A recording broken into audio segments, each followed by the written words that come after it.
Hi guys, welcome back to my channel. Thank you all for stopping by. Follow me in the kitchen while I show you how to make this delicious roast beef.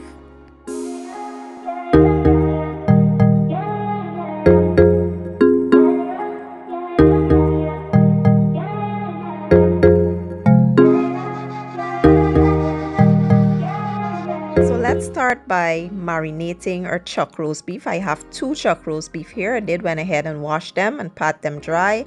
I have some fresh green seasoning. I'll be using some chicken bouillon, some paprika, brisket seasoning, complete seasoning, seasoned salt, and black pepper. So the first thing you want to do is add some oil to the dry seasoning. We just want to make a nice marinade so that it can penetrate into the beef nicely. Then you will add your fresh green seasoning. Now I get this question a lot. What is green seasoning? It's a blend of herbs and aromatics. I will leave the recipe for it down in my description box for those that are interested. But if you don't want to make it, simply just add a little bit of garlic and onion powder to the dry seasoning and you should be fine. Next, we'll go ahead and just poke some holes into our chuck roast beef, and then we will coat it nicely with that seasoning, that marinade. And once we are done, we'll go ahead and allow this to sit and marinate for a few hours. If you have the time and you can let this sit overnight, that will be perfect.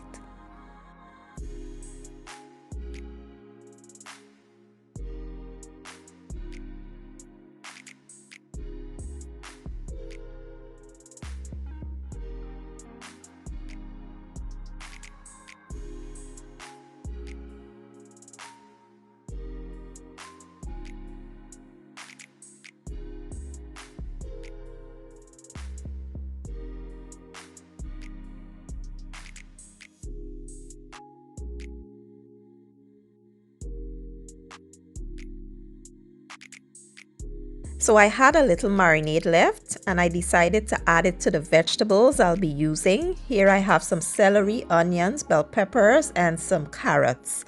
I will mix the combine and set this aside. Now if you want to add potatoes here, you sure can.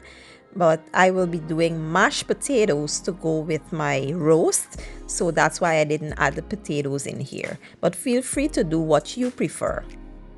Now let's work on the gravy for the roast. So I thought I had cream of mushroom because that's what I usually use for this in my pantry, but turns out I did not have any. This is what I had and I wasn't about to run to the store. I was going to improvise and use just this. So I have some marinara sauce in the bowl and there you see me adding some cornstarch and water that will act as a thickener, and then we will go in with that soup. Now what I decided to do, I wanted this mixture to be smooth in texture, so I just went ahead with my hand blender and I blended everything and it was nice and creamy and smooth just the way I wanted it. And so when I tasted it, it felt like it needed something else. So what I did was add a bit of sugar to the mixture and it was perfect. So that's what I did off camera. I add some sugar and this is what it looks like once it is done. We will add this to our roast and we will have a nice delicious gravy in the end. So after a few hours, now we'll place this inside of the oven. You want to add your vegetables right there. You can switch it around and place the vegetables at the bottom if you like. It doesn't matter, it will cook either way. Then we will add that gravy mixture that we made right over top, and we will cover this and place it in a 325-degree oven for about 4 hours. Halfway through the process, you want to flip the beef around and just make sure it's being cooked evenly, you know, and you should have the most soft, tender, delicious beef roast ever. Trust me, guys.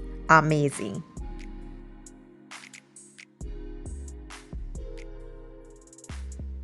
Now let's prepare this quick, easy, and simple mashed potatoes. To a pot of water, I've added some potatoes and we'll allow these to boil until tender. Once they are tender, we'll go ahead and add some butter right on the stove while it's still hot, and then we'll go in with some half and half milk and cream. We'll also add a little bit of seasoning to add flavor and taste to the potatoes, and that's it, guys. When you're eating this with such an amazing gravy, because that gravy will be so rich and delicious, You don't need to do too much to your mashed potatoes. You need to just leave it simple because the gravy will be the star of the show. I will leave all the correct measurements and the ingredients that I use in my description box.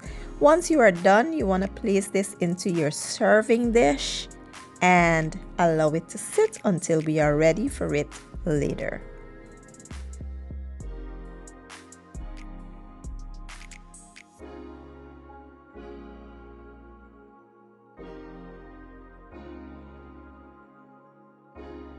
After about 4 hours, this is what we have here. The most amazing, delicious, scrumptious looking roast beef. It smells and looks amazing. If you look closely, you can see that thick gravy at the bottom there. That's from the cornstarch that has thickened, and the beef has produced its own juices. So it's given us a nice, rich gravy. This is what I was talking about. And this is beginner friendly also. You basically just prep everything and place it inside of the oven. So if you're new at cooking, this would be the perfect dinner idea. And here you have it, the most delicious, flavorful, and amazing beef roast. Like I said, I serve it up with some mashed potatoes and some sauteed green beans on the side just to make it a balanced meal, and it was absolutely divine. If you want to serve this to your mom on Mother's Day, it will be a great dinner idea and she will definitely enjoy it. I hope you all give the recipe a try, and if you enjoyed the video, don't forget to give it a thumbs up, share it, and leave a comment down below. I will leave all the ingredients and measurements down in my description box, and I'll see you all next time. Thank you for watching. I appreciate your support, and mwah, enjoy.